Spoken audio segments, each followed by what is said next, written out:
Yeşaya 18-ci fəsil. Allahın quşa cəza verməsi. Kuş çaylarının o tərəfində yerləşən, qanad vızıltıları eşidilən ölkənin vay halına. Dəniz yolu ilə, qamış qayıqları ilə bu ölkə elçilər göndərir. Ey sürətli qasidlər, yola düşün. Çaylarla bölünmüş ölkəyə, uca boylu, parlaq dərili millətin, hər yanda qorxu doğuran xalqın, güclü və işğalçı millətin yanına gedin. Ey bütün yer üzündə yaşayanlar, ey dünya sakinləri!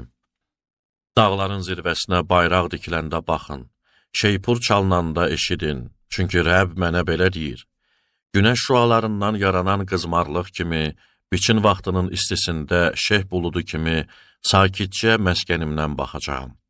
Çiçəklənmə qutarıb məhsul yığımından əvvəl, üzümlər qora bağlayanda, o bağ qayçıları ilə pöhrələri kəsəcək, şaxələnmiş budaqları qırıb atacaq. Hamısı dağın yırtıcı quşlarına, yerin vəhşi heyvanlarının qarşısına atılacaq. Yayda yırtıcı quşlara, qışda bütün vəhşi heyvanlara yem olacaq. O vaxt çaylarla bölünmüş ölkə, uca boylu, parlaq dərili xalq, hər yanda qorxu doğuran xalq, güclü və işğalçı millət, ordular Rəbbinin adını qoyduğu yerə, Siyon dağına xərac gətirəcək.